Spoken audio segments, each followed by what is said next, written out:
Good morning. I want to welcome all of you here this morning. I want to start off by saying that I truly believe that this year, and maybe y'all will agree with me, felt normal. It's been a while since we have felt normal when it comes to anything and everything. We have regular seasons, post seasons. It felt normal, and looked like I got a few people nodding their head. Those I can see. So I'm assuming that everybody kind of felt the same way with our coverages. And I also want to thank all of you that take the time to dive into coverage of high school athletics across our state. I believe that you've done an incredible job, and some I see more than others. But at the end of the day, I know you're all doing what you need to in your respective communities and where your readers and viewership is, and we do appreciate that, and your continued communication with Vincent as our Director of Media and Communications. So I want to thank all of you for that. Today, it won't take a lot of your time, but there are a number of topics I want to discuss with you. Kind of use this as that end of the year summary, if you will. I'm going to touch on sanctions and rulings that we've done, classification.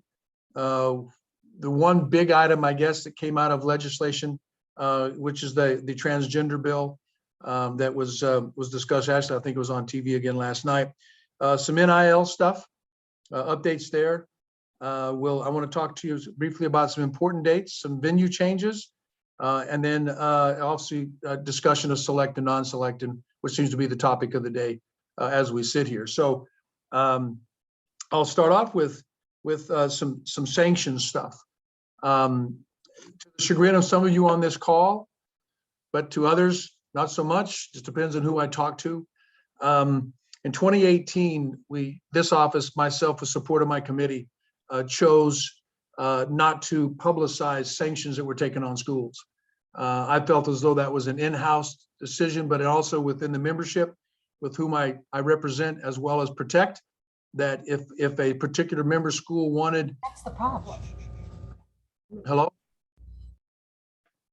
Oh, okay. If media need to know what the sanctions were, that the school could communicate that with them, that it wasn't going to come from me.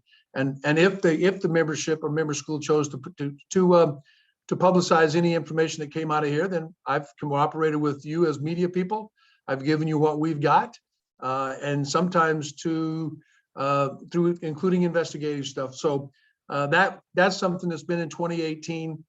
But what that doesn't do is relay any information in regards to anybody on this screen or anyone wants to take shots at me or the organization that we're not doing our job when it comes to enforcing the rules. And I'm going to put some of that to bed this morning, if I might. It's not about the fines as much as it is adhering to the rules. And in my tenure here, this going into my beginning of my 8th year, we've had 12 lack of administrative control hearings, 14 sportsmanship hearings, which have resulted in revocation of 4 state football championships, 3 state football runner-up championships, so suspension of 19 coaches for over a year, suspension of 30+ athletes for over a year. And as I sit here today, we had 375 major sanctions that is taken out of this office. Those schools that have been involved know they're involved. And again, I have not publicized that, and I'm not looking for accolades for that. Hence why I'm telling you today that just because you don't read about it or hear about it, you hear about it more than you probably read about it in regards to what we do out of this office. But staff works diligently and cooperatively with this office to ensure that we take the measures necessary. We don't throw the book at people, but we do follow progression, and that's what we've always done, and that's always been our practice. At the end of this year, we had 720 eligibility ruling requests, known as EIR, submitted to this office, and I'm proud to say that 632 of them, or 87%, were approved. So I've said before, as your executive director, that I try to find ways to make student athletes eligible within the confines of our rules, and we do that, and those numbers prove that. but sometimes you just can't do that, and we enforce the rule as written. And if individuals think that they don't like that rule that we're enforcing, then you know the process. You've all been to the annual convention, and those rules can be changed at the convention. Of those 720 rulings, we've only had 19 that are sub-varsity. But here's where the rubber hits the road with that. As you all know, sub-varsity eligibility are individuals that transfer from outside the parish into a parish, or outside an attendance zone into another attendance zone that freshman year, and there's no allowance for anybody 10th, 11th, and 12th grade transfers unless there's a bona fide move. And we've checked every box in regards to minimum requirements of eligibility, but also there was no undue influence or recruiting. We had over 1,000 transfers. 548 of those, or about over 50%, were within the same school system. And you may remember that at this convention this year, we had put forward a proposal to try to level, if you can, kind of make competitive balance better in regards to transferings within the school system and giving varsity eligibility where if you come from outside the system. And as it's written right now, and I tried to make it fair that if you're coming from outside the system, or you're transferring within the system via open enrollment from one school to another, that it was only JV of eligibility that you could get that first year. That rule's been around a long time, right? It's a JV rule, sub-varsity rule. Didn't pass. Didn't pass by much, but it didn't pass, and I will bring that back because of what we just discussed. And maybe it's not a big deal, but where the rubbers hit the road here today is now that we have posted this list of select, non-select. There are many in that group now that are captured with that net because there are open enroll parishes. And open enrollment parishes have now put us in a situation where you have individuals coming from outside a parish into a parish to establish eligibility in that parish in the 7th and 8th grade. So if and when they choose to go to any school in that parish, they gain varsity eligibility. In my opinion, that was basically gaming the system and putting a monopolization of on academic programs to gain athletic eligibility.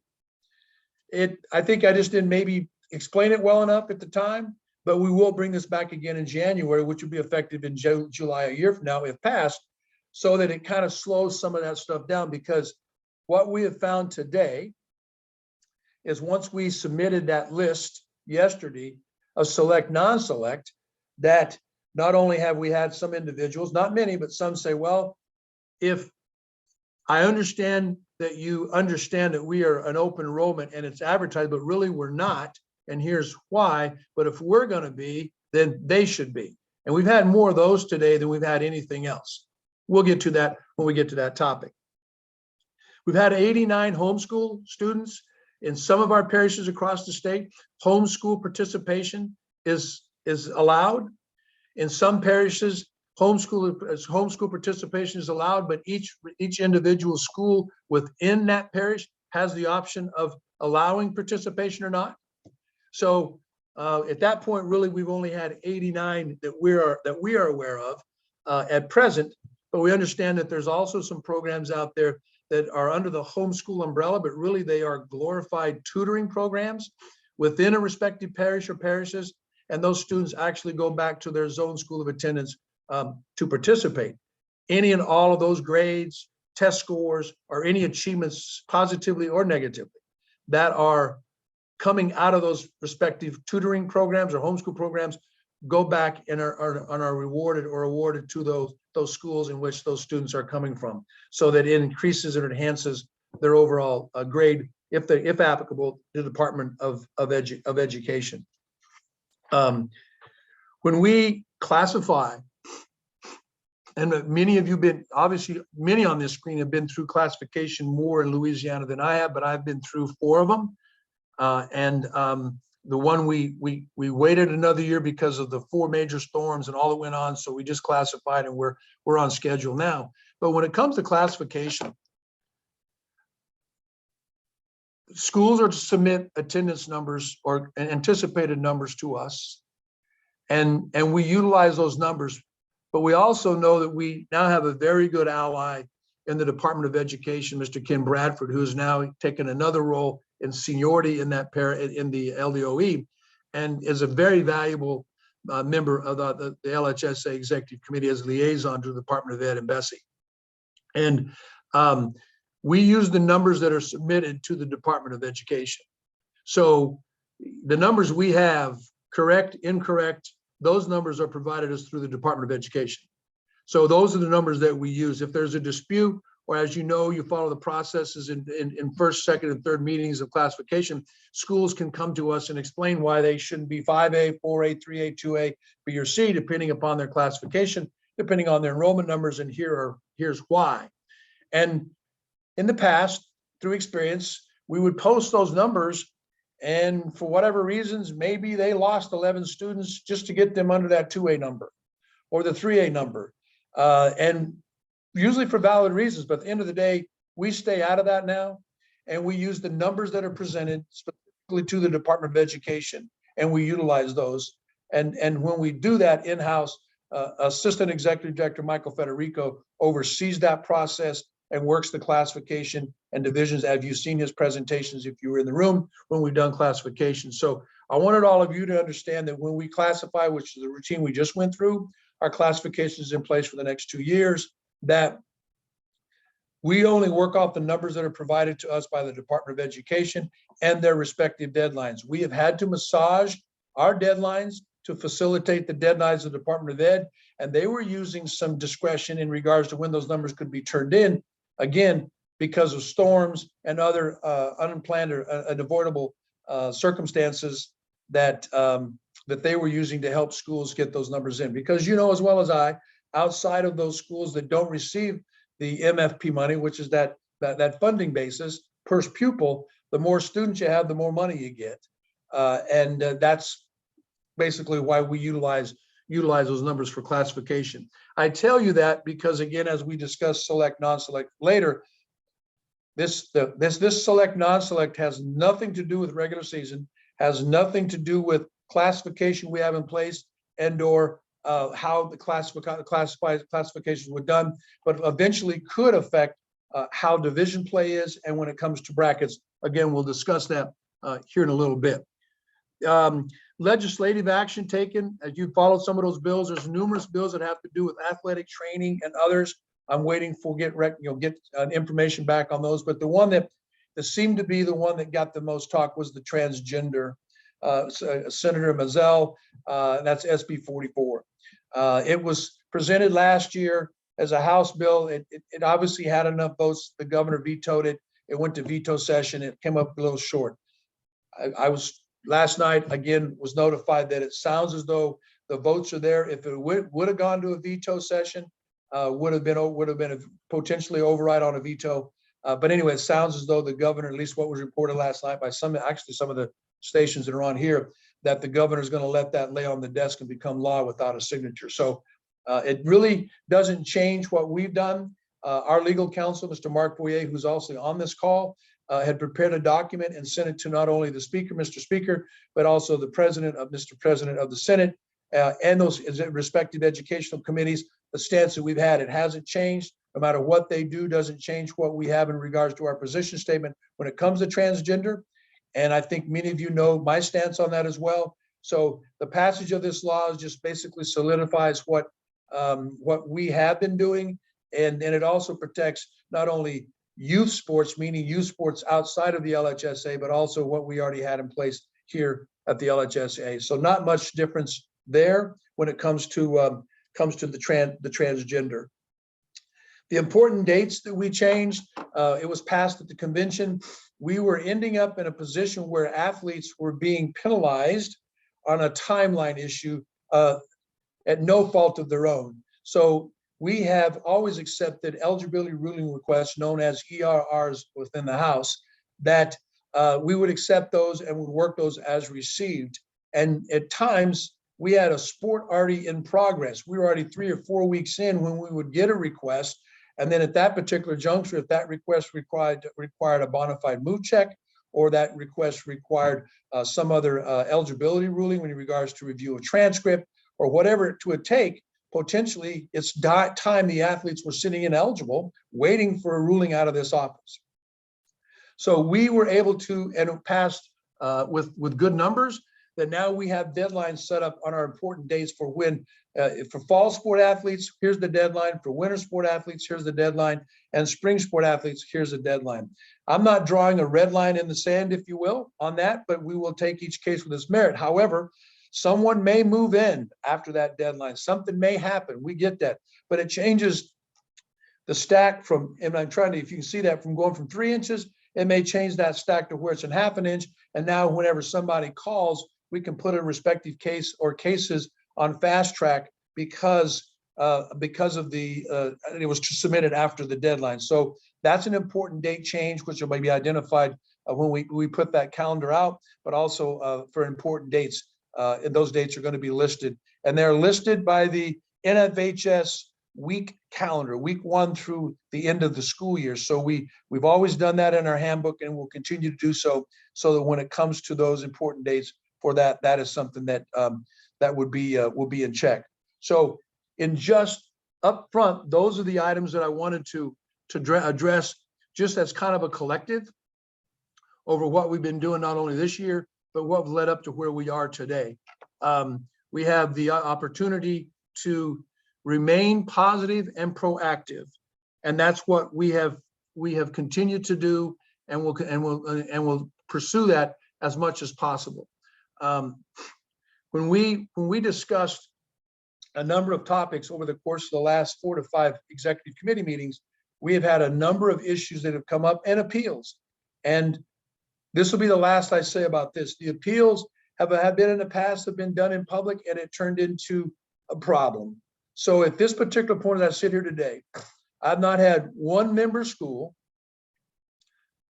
file a complaint with us and or have requested that any and all information that this office has regarding a case, cases, sanctions, fines, or any actions taken, they want that done in public, including hearings.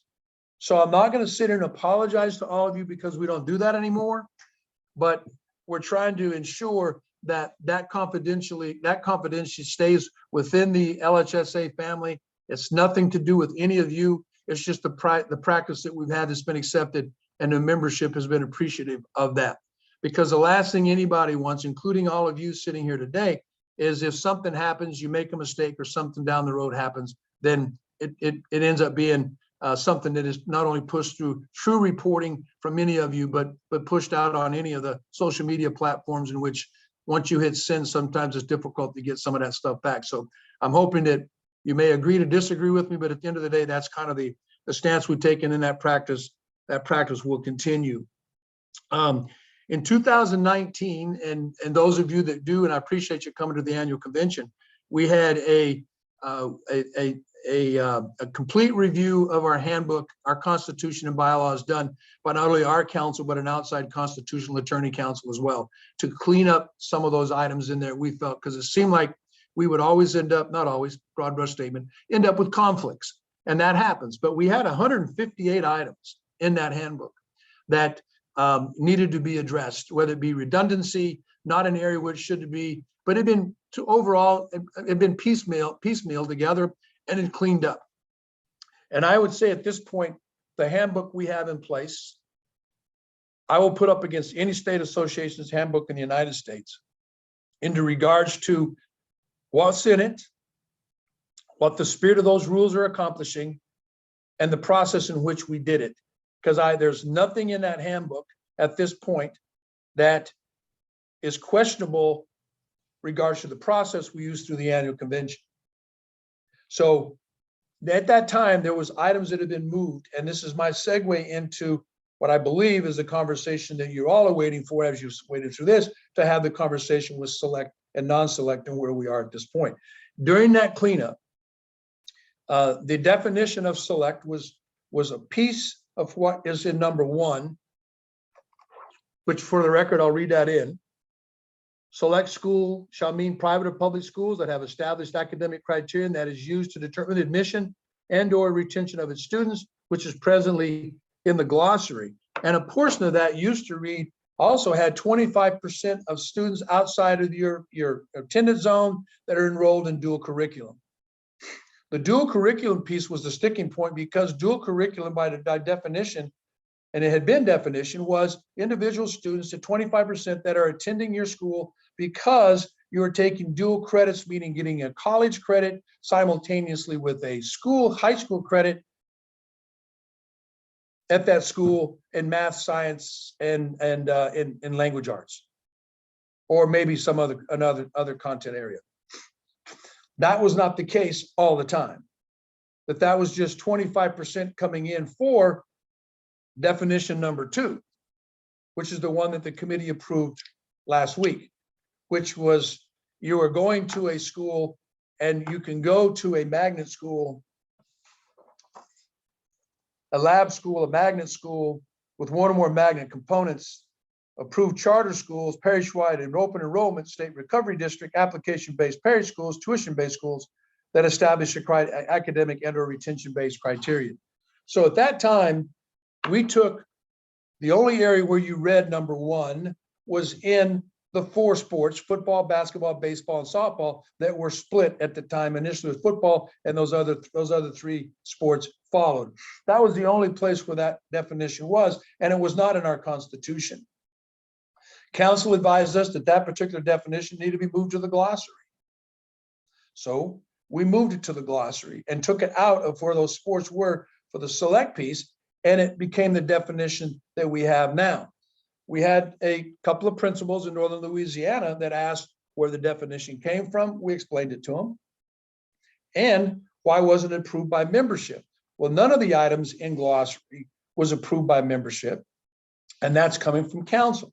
Now, could we get them approved? That's going to be a conversation we're going to have with Mr. David Federico, who's on this call as well today, our board president, our vice president, and with committee, with council present as well. But the definition that was approved last week, number 2, which I just read, covers where everybody falls now that would have fallen in the same position in 2013 and 2014. So option number 3, to some would have been the easy route. And my question when you read number 3 is basically that puts 91 schools, or about 22%, on an island. That's 91 select schools, 314 non-select, or about approximately 80-20 split. And my question to all of you, rhetorical if you will, is if we are split in football, boys and girls basketball, softball and baseball, why aren't we split in volleyball, cross country, track and field, indoor and outdoor, wrestling, soccer, golf, tennis, swimming, any of those? Why is it okay just to have some, but we don't do it on all the others? I posed that question to committee in my monologue last week. So if we're going to split in some sports, why don't we split in all of them? By philosophy. Well, many of you know that if we were to split volleyball, do we have enough schools left on either side of the ledger? If you split wrestling, which is dominated by private schools, public schools may not have wrestling in their particular schools. Golf, tennis, swimming, soccer, dominated by private schools. We had a 2A school right here in Baton Rouge that was 1 win away from setting a national record for over 25 25 straight state championships in track and field. And everybody seemed to be okay with that. Why? For all the students involved in our state, which is my focus, why is that okay?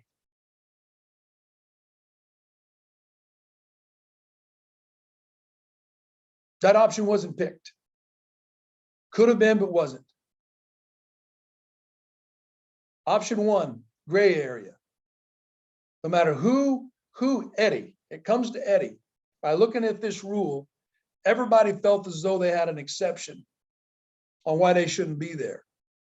And some of the schools that are on the select slide was put there because of the 25% rule, which 25% is no longer there. So it was a piece of that definition. So a proposal was submitted to this office by principal or principals from Northern Louisiana in a parish up there that basically submitted a definition or a proposal to go to this most recent convention to override the definition of that definition by glossary and select for 2A schools only. And those schools who were in 2A could opt out of being designated as select in the postseason and move over and play against public schools. Well, in conversation with councils, plural, constitutionally, it would not fly because now you are isolating or situating, basically saying, we're not going to be adhered to this rule and we want out, we want relief. Well, in conversation, if we felt that that was warranted, then I have in front of me the language that was put together, sponsored by not only a public school principal, Sam Houston State, also on our board, now our vice president, Ms. Shannon Folks, and Mr. Ryan Gallagher, of Brother Martin, that would allow any school, select school, to change its designation to non-select, 5A, 4A, 3A, 2A, 1A, B, and C, in the postseason.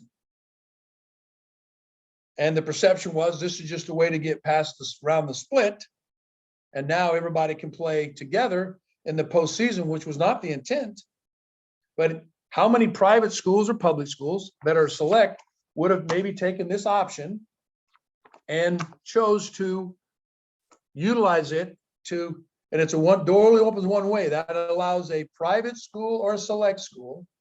Let's use C Bird, for example, a public select, to opt out of playing and going and playing on the other side against other public schools in the postseason. That didn't get out of committee. It was proposed, went to committee, and a motion was made, and not because it was, the bottom line is that you imagine what the ramifications could have been. And the question was, well, then why can't we have public schools maybe want to go over and play against select schools? Because all of you know that since we've done the split in 2013, 2014, there are individuals that didn't vote for the split that maybe now are within the split, that like the split because it gives them a better opportunity, and I use air quotes, to win. And on the flip side of that, there are individuals now that feel as though they did vote for it, but now they don't like it, and here's why. And you've all heard me say that I'm not going to beat that. I'm not going to beat up that particular mule again. But at the end of the day, we had principals say the definition, we don't like the definition and where'd it come from. Okay. So staff and I came up with the three you have in front of you, or that was proposed to the executive committee last week.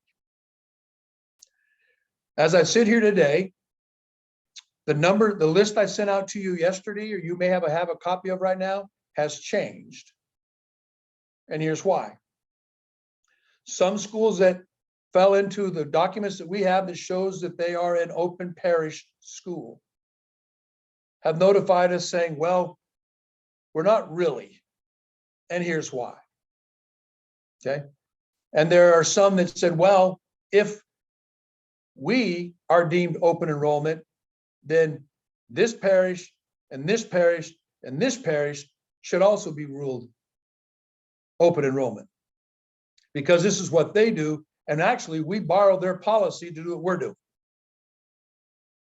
Well, my answer has been the documents that we have show that you identify yourself as open enrollment, and maybe those other parishes don't. We're sorting through that.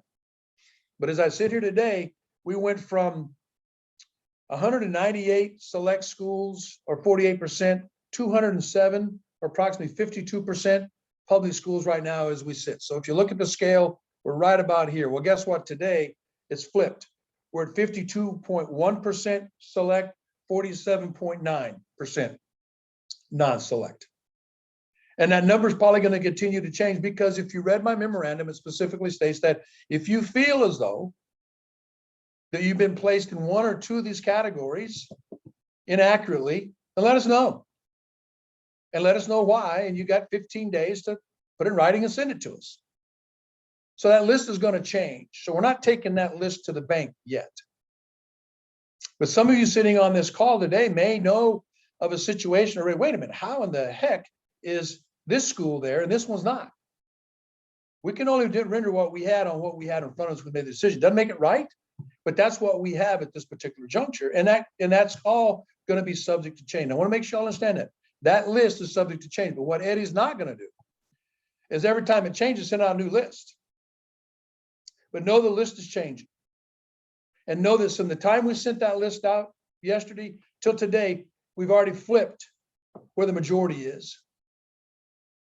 And if you want to use a simple majority, 50% plus one, well, we're at 52.1 on the other side.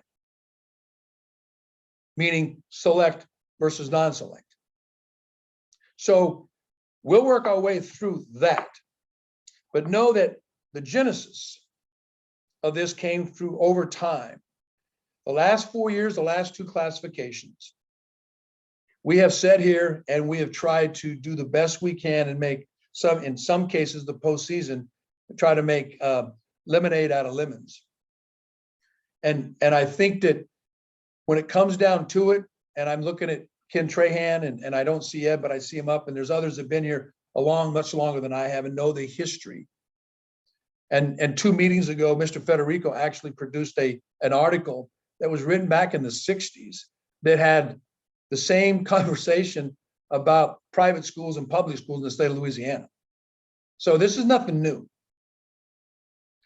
And the reason why we sit where we sit today, potentially, for whatever reasons, back in 2012, 13, leading up to it, the 2 or 3 schools that people had concerns with, we sit here now and looking at overall options, lab schools, magnet school or schools with one or more magnet component or components, approved charter schools, parish-wide approved open enrollment, state recovery district, RSD, application-based parish schools, tuition-based schools, all across our state now, ladies and gentlemen, we're at 52.1% of those.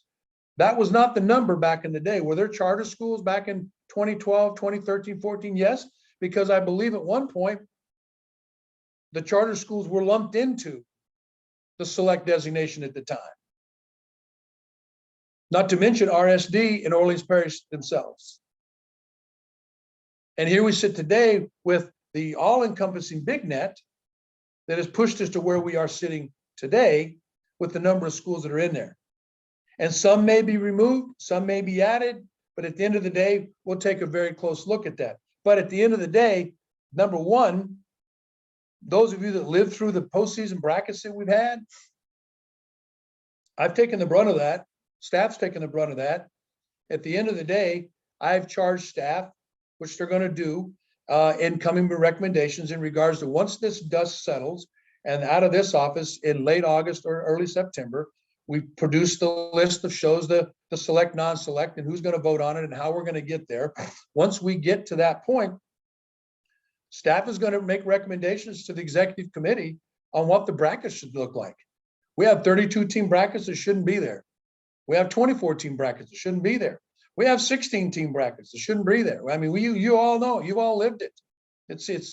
We're done with that. We've taken it on the chin. We've done it, but it's not fair to membership.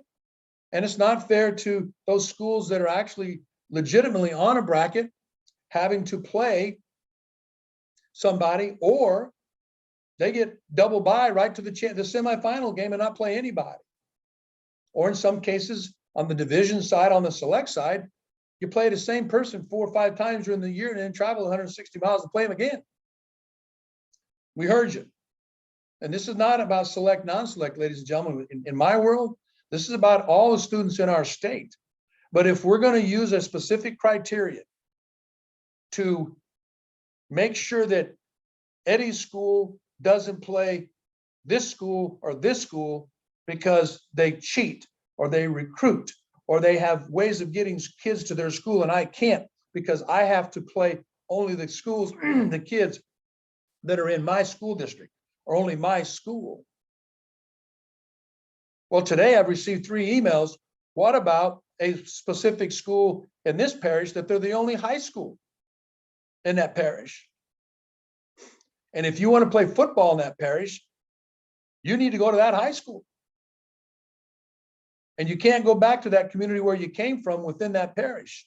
We have 3 or 4 of those in our association where they're the only high school in the parish of 4, 5, 6, or 7, or 8 that offer football.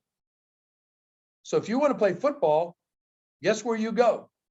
You either drive 25 miles, 8 miles, 13, whatever it is, and go to that school, or you don't play football. But Mr. Bonine, they go there to play football that freshman year, JV only, or whatever the case might be. And then they choose not to play football and the kid can throw 90, he really went there for baseball. I can't defend that. Yeah, I can't prove that. And actually people in the community can tell me more about it than anything else.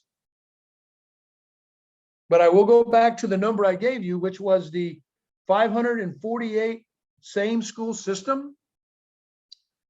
Individuals outside of EBR, WBR, you name the parish, can enroll their student in the 7th and 8th grade to establish their educational path in a parish, even though they live outside a parish, so that when they become 9th graders, they can go to any school in the parish that they're accepted to go to because they're in the academic system, and they can go to that school with full eligibility their freshman year.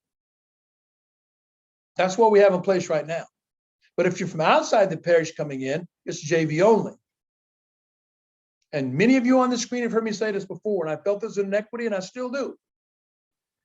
If you have an 8-12 model, and I want Eddie to come play for me, and the parents want him to come play for me, and I live in Ascension Parish, and I want to move to EBR to a private school, I move my 8th grade year. Why? Because my 8th grade year, I'm only JV freshman only, no varsity eligibility. Majority of the athletes in that year, specifically in a large high school, Division I high school, aren't going to be a varsity athlete that year anyway. But what they've done is they satisfied the rule, and then they get 4 years of varsity eligibility. 9th, 10th, 11th, and 12th grade. Where if I transfer from WBR, 8, 9, 12 model, to Zachary, 9, 12 model, as a 9th grader, I sit out my freshman year, and I only get 3 years of varsity eligibility. Not fair. They've tried to address it, and to no avail. But what we've got right now is if you come in from outside the parish, you're sub-varsity only, 9th grade year only. If you move any other time, you're ineligible. 300, one calendar year. Also know that if they go to that school their 9th grade year, don't like it there, they can always go back to their zone school of attendance and have full eligibility. That rule has not changed. But if you're in the parish, established yourself in the system, and you transfer from ABC middle school to a high school, it's a magnet school within EBR, and they don't have JV sports, just varsity sports. By the way it's written now, you're in the same school system and you have varsity eligibility. So where is the lack of equity, I guess? Hence why number 2. There are so many different educational options for students to take now across our state.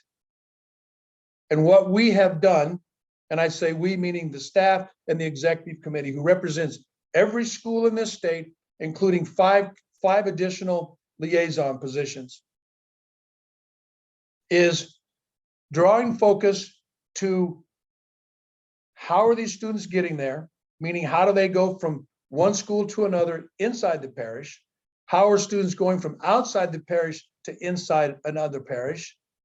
And all of that said, what's the difference of what was alleged to a certain degree back in 12, 13, 14, and what we have going on now with educational options? Which, by the way, I'm an educator and I am in favor of giving the students opportunity to go where their parents feel they should get to go. And we try not to stand in the way. But on the other hand, if we do have transfers that are not for athletic purposes, but they end up going to a school because they can, and then they choose not to participate in that sport anymore, and they participate in another sport. How do we defend that? How do we regulate that? We've got enough to do without trying to do that.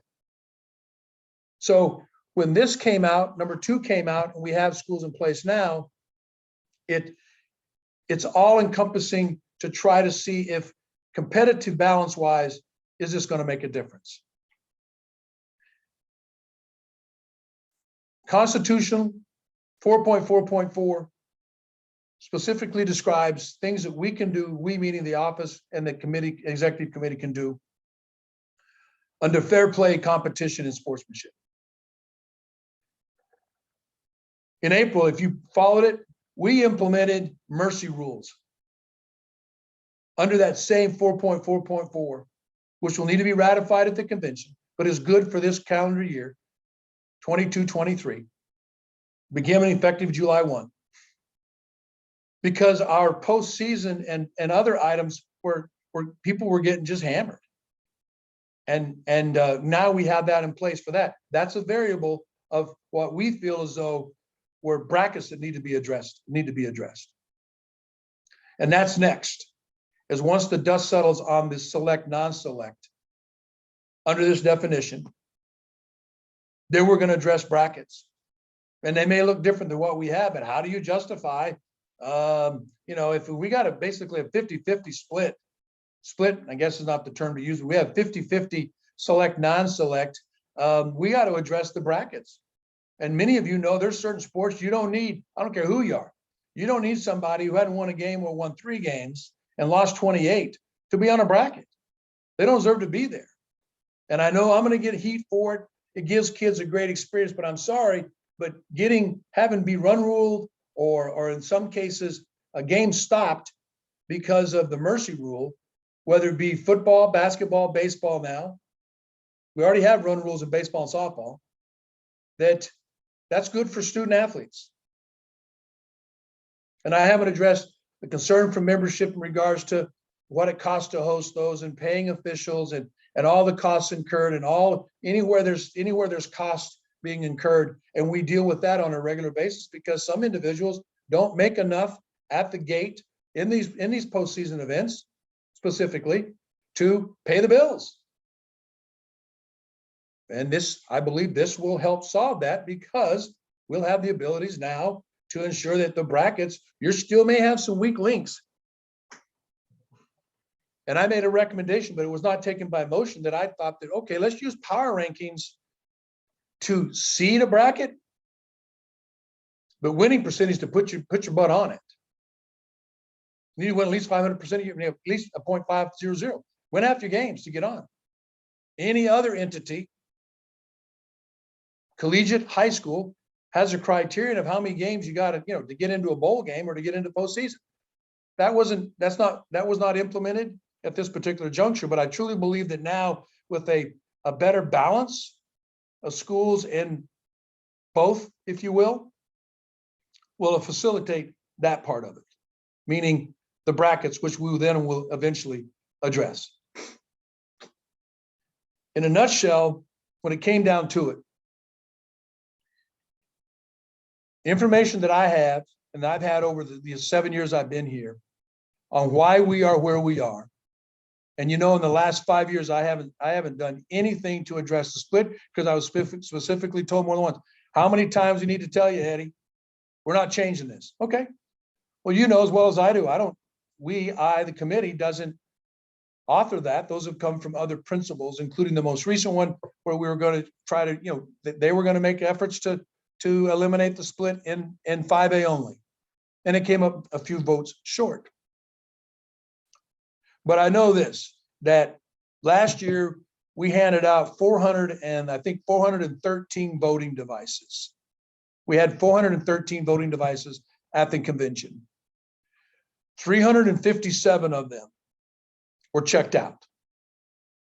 So we had that number that didn't come to the convention, didn't submit or didn't send a representative. It wasn't just about principles. As you know, we waived some rules just to get somebody there to get membership.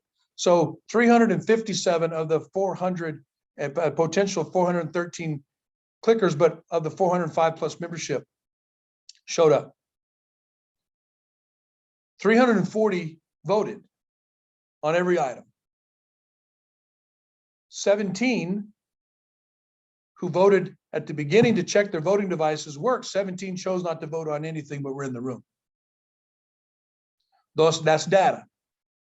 Maybe they didn't want to vote, didn't have an opinion on it. We posted, if you have a look, we posted the voting as we normally do, which is something that we implemented under my leadership here. We voted who votes for what. If you want to dive into it, you can figure out who did and who did not. So know that the process we have in place to the convention works. Now, question is this definition that we have.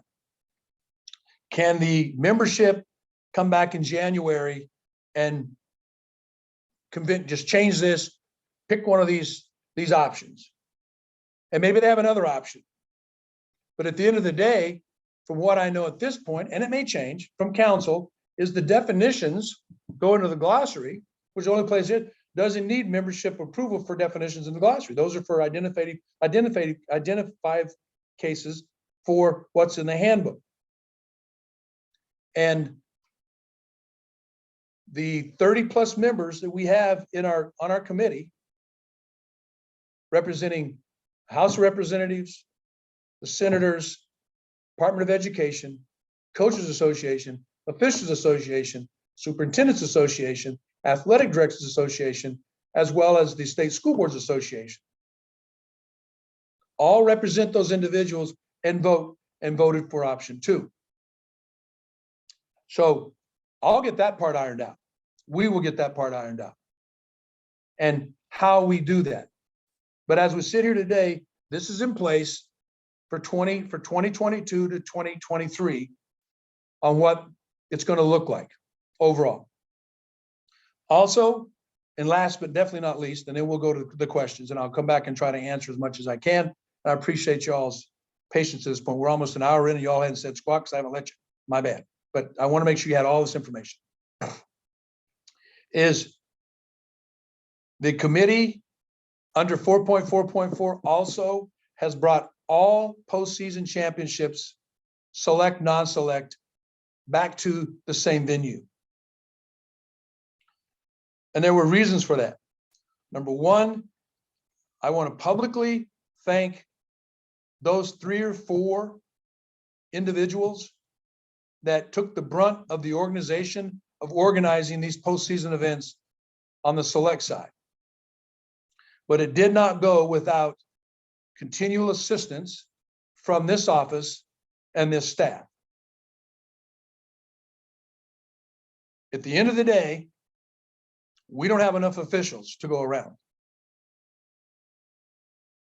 There's a misnomer out there that of the 12,000+ official coaches that we have, that Eddie and my staff have the ability to fire and hire them. We don't. Indirectly, we have the abilities to take sanctions for misbehaviors, but we don't hire and fire. Close to 5,000 officials. Lee Sanders, Director of Officials in this office, handles all the official piece, but not only nationally, but also locally and statewide, we have a shortage of officials. And we start stacking different venues on the same sport across the state, we can't cover it. And when we do send individuals, sometimes they're not the quality that you want. And we don't want them to have to choose. Having been in a school system way back in the day, I remember sitting in meetings where the Brain Trust was discussing different bell schedules and year-round schools and different tracks for year-round schools and all of this stuff. And somebody always in the room would raise their hand and ask the question, have we run this past transportation yet? Because at the end of the day, no matter how good it looks on paper, kids have got to get bused. They got to get there. That said, regardless of what we do, we have to make sure we have officials coverage, whether you like it or not. We have to have officials, and Lee and his RCOs across out there, those assigners are doing the best they can to establish the best we can get to where we have. So that was number one reason. Number two reason is the fact that there was difficulty with some of the venues. There was difficulty outside of it. And at the end of the day, your executive director and staff ended up, and I use this term loosely, referee those issues. So if we're going to referee the issues, then we're going to have them when we play here. Now, I have had more than one person take a shot at me and take a shot at this association. That this move that we just made was because we were jealous of the money the private schools made. Furthest from the truth, number one.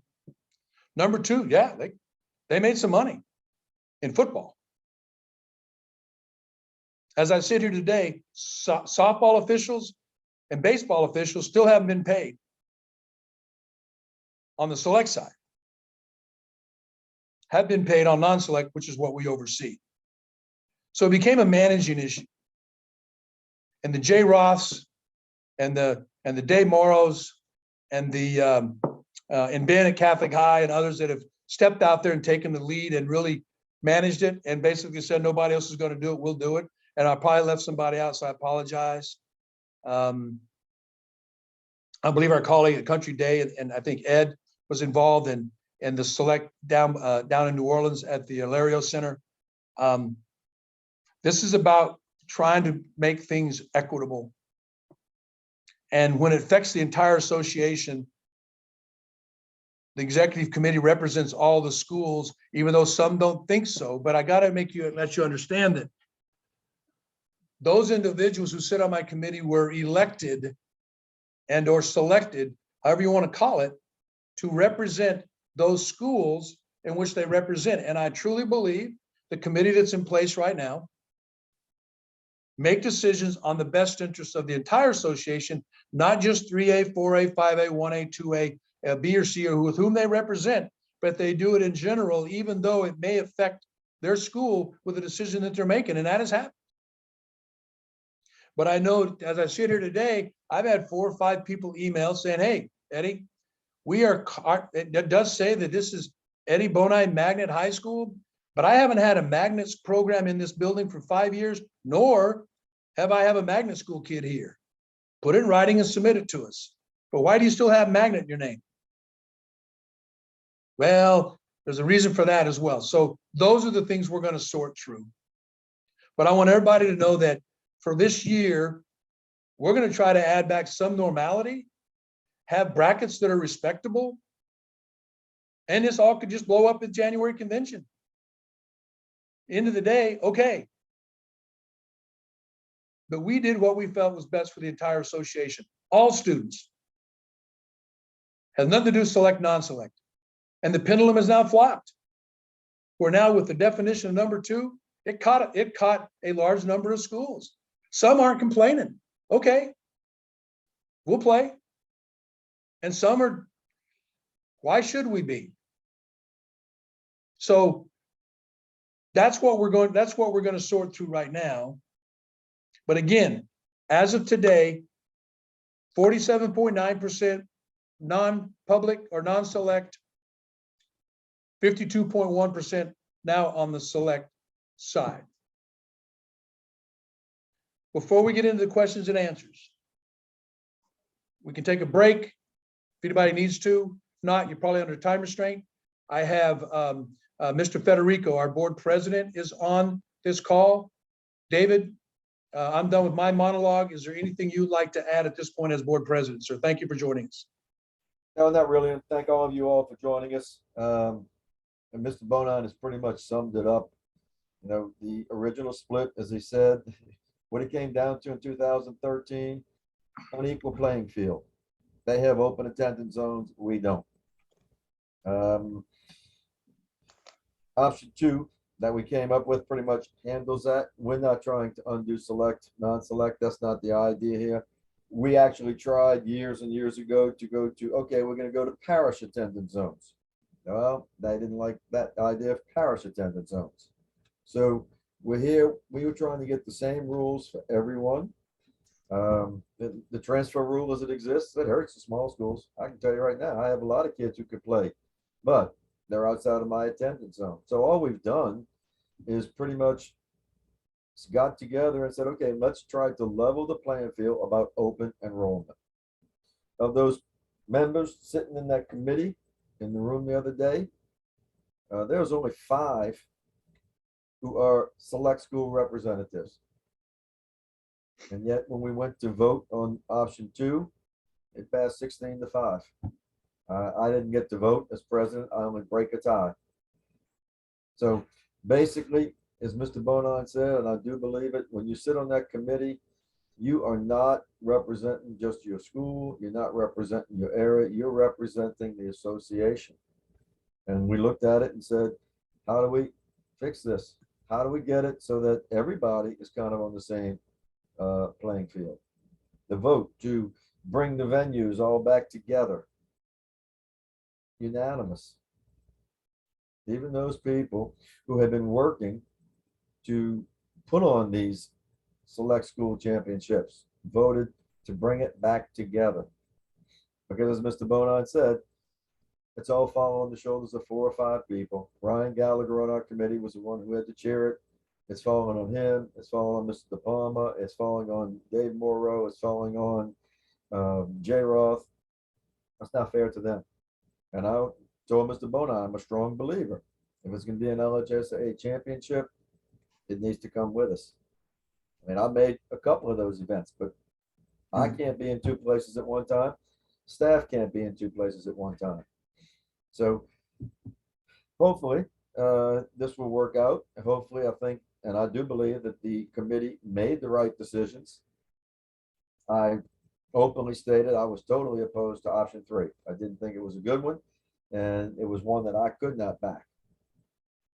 But I do think that with the option 2, we have taken it to bring everybody pretty much under that same playing field. Even though we're hearing from some schools, well, you know, I have that, but only 5% of those students play athletics.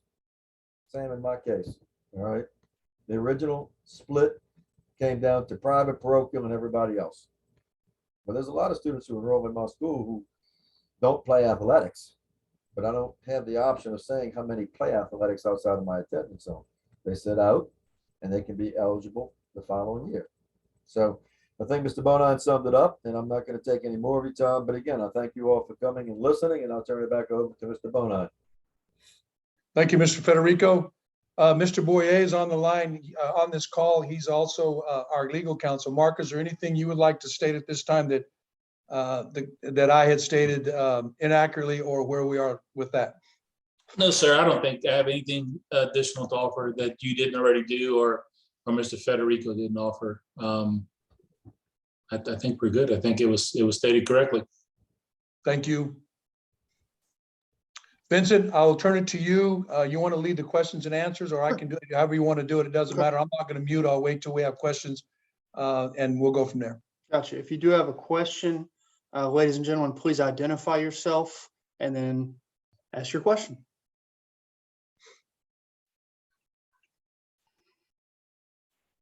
And we'll go ahead.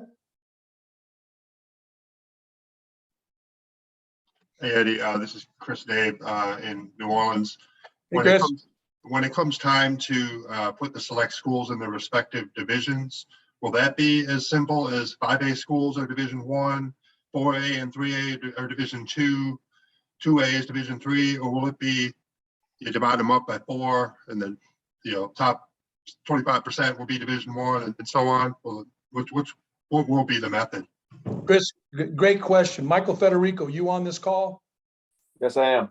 Would you like to address that with what we tentatively discussed here and once we get to those numbers? So you're addressing Chris from New Orleans. Chris, good question. Michael, go ahead. Yes, we would apply a standard of equal representation amongst divisions depending upon sport. You know, currently right now there's 4 football divisions and 5 divisions for the other the other split sports. So depending upon the number of schools, we would apply that same approach and then equally distribute those schools amongst those respective divisions. And no, Chris, also by doing so, we'll be implementing a may look like a different bracket. and looking for, looking for approval on what we think would work. And we're looking at all those numbers. We're compiling all those numbers. Michael's doing it. We're using the system as well. But know that we got Eric Kell, the Director of Officials in our office, who knows the state better than anybody in regards to what it looks like as well. So we're going to do our diligence and for that presentation of that information, Chris, to committee at the end of the summer. A good question.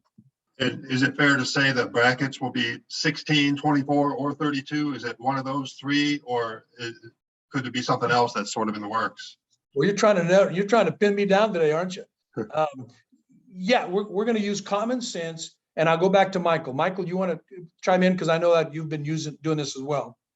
Yeah, so in conjunction with Coach Held, we've tossed around a lot of numbers. Currently, we see around 48 teams make the playoffs in the respective sports, and we need to take a look once we again see how many schools end up on either side.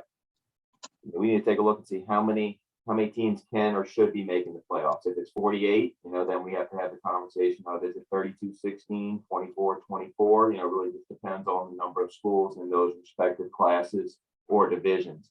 We don't have that now just because it's so fluid. And we also see that, for example, in 1A or Division 4 football, you have it heavy skewed one to one side. So once those numbers are final, that's when we can sit down, put the information up, and really determine how that would shake out. But the whole intent, like Mr. Bonine had talked about, is we need to really take into account number of officials that are available in all sports, and really determine how many games can they staff and how many can we support. Answer your question, Chris, you good? Yeah, and I guess on the non-select side, also the brackets may be shrunken from 32, right? Is that correct?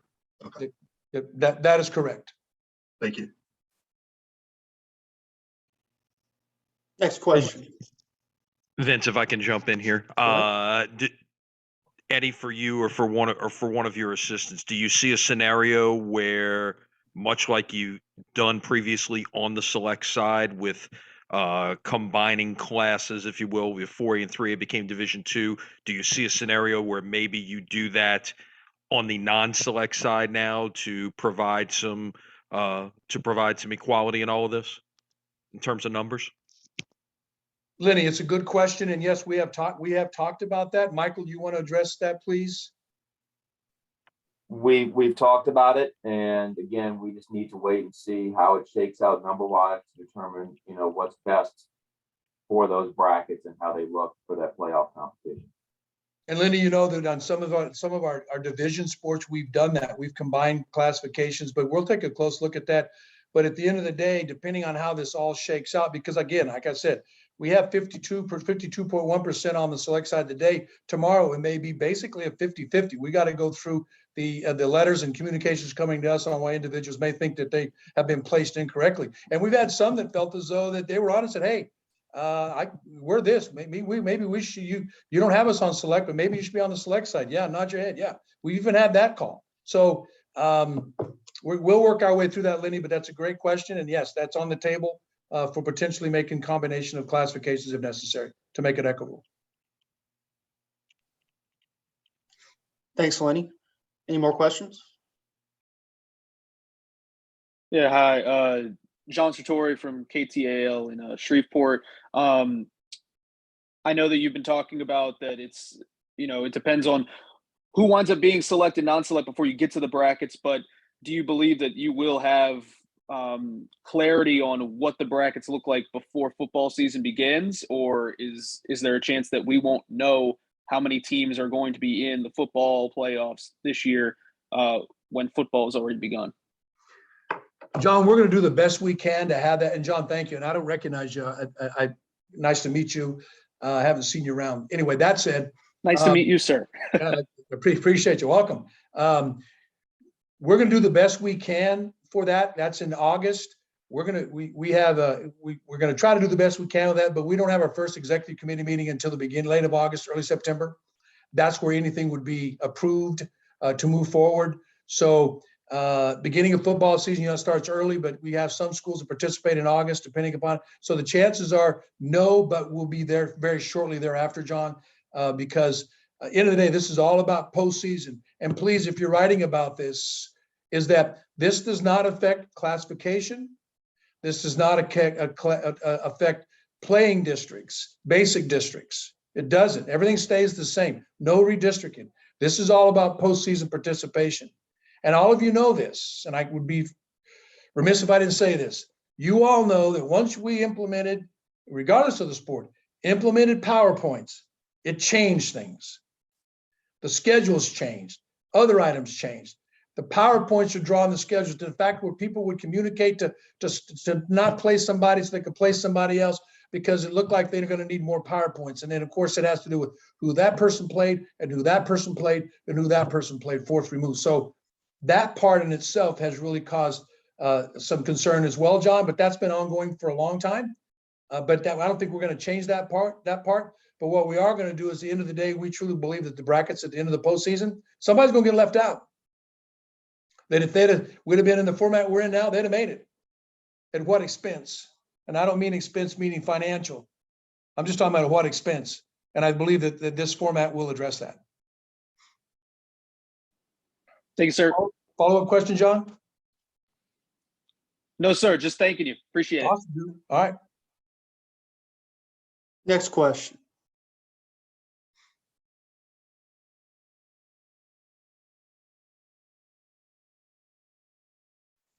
Vince, if I could jump in with,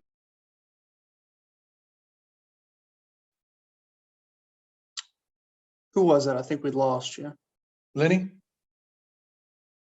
maybe? Looked like his square lit up, but maybe not. I think we lost him. Let's see. I went back to mute for some reason. There we go. Could part of this process be, it's been said time and time again that 9 championships of football, 12 championships in the other sport are too many. Do you see this as well internally as an opportunity to reduce those number of championships? Not at the moment, Lenny. We're going to get through this piece first. And if that happens to be a variable, but again, this might get blown up. And we could, the membership may want these 3 options and vote in number 3 at the convention. So right now we're going to use the format we have, establish the teams that are going to get there, Lenny. We're going to keep the same qualifiers that we get there at this particular point. 9 football games is a lot, but the bone of contention always comes up. Who's going to play the noon game on Thursday? Now it gives us an opportunity to decide how that's going to happen. And not have a rotation, but see what it's going to look like. And I have communicated with the Superdome. Let me also state this, that any monies that are made by the select schools made out there, that money doesn't come directly to us, even if we do have that, because that money is going to pay for the Superdome. That's where that money goes, is to the Superdome. We make very little profit out of the Superdome, but that's okay, because as long as we can pay those guaranteed monies and they pay off what we owe the Superdome and pay for the officials, we're good. We don't go in the red. We haven't gone in the red, but we get everything paid for. And at no point do we have a problem with that. At no point we have a problem with that. Michael, anything you want to add to that? No, sir. Thank you.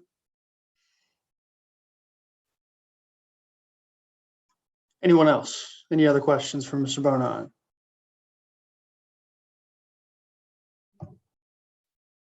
Know that if there's not any, I'm just going to give you a couple of quick closing remarks.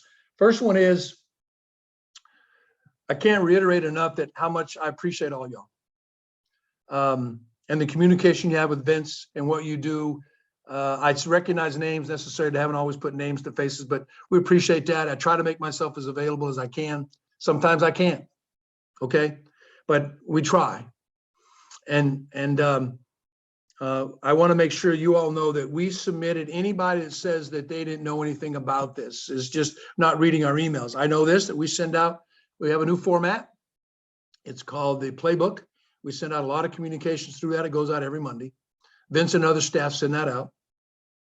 But in April, we sent these definitions out to membership, explain with a communication memorandum of what we're going to be looking at, why, what the genesis of it was, because we had some member schools that didn't like the definition that we had. So we thought, okay, well, if we're going to put forward a definition, we're going to get some clarity. We're going to do what we did, which is what we have now in front of you. And then in May 26th, we sent out another communication, which also not only had our agenda on it, but also the definitions. I mean, we had a packet of information that we sent electronically to not only media, but also to our executive committee, that those receive that electronically. Some do it print and have a copy, but we send that out. So we've had plenty of communication about this. There's nothing surprising or new about it. And I want to thank those of you that made it to the meeting on Thursday. And we had one principal show up on this from the select side in the audience, and one coach in the audience that day that we were making this decision. I had staff, we'd put extra seats in the room, and it hired security to monitor the door and potentially any problems that could or could not happen in the room. And we did not have that attendance. So we try to communicate as much as we can electronically, like we do here. It was approved. We will have our area meetings again via this vehicle, Zoom. We had almost twice as much participation on Zoom, and people could sit in their offices or whatever and get on it with us and not have to worry about traveling. So silver lining, if you will, they don't get to shake my hand and see me in person or get after me in person. Now it's done this way, but that was approved as well.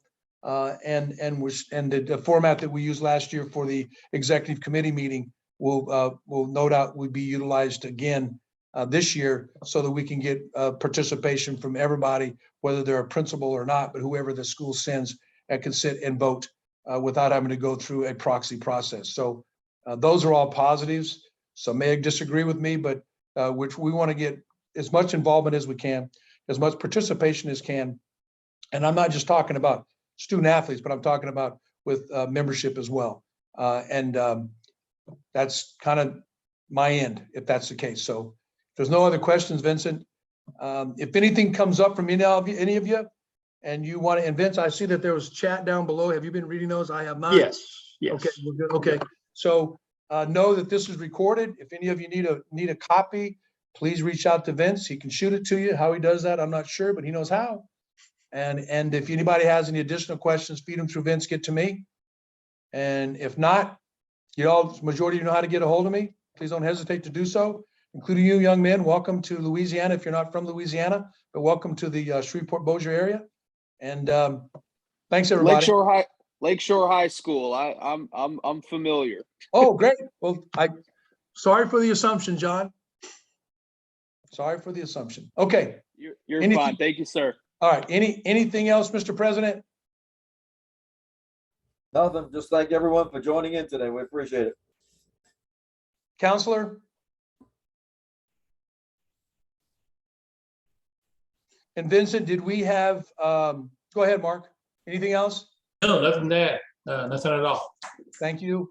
And Vincent, did Davis Whitfield from the Federation, did he log on? I don't think so. He's not on my participant list at the moment. Okay. Is there anybody else on this list that normally isn't on there like to speak for a minute, or not? We'll get off. I'm not trying to kill time, believe me. Not that I'm seeing. I think we're good to go. Vincent, take it away. We're good. Thank you, everybody. Yep. If anybody needs the recording, shoot me an email. And if there's any additional questions, just include in that email and I'll get that out to y'all. Thanks, everybody.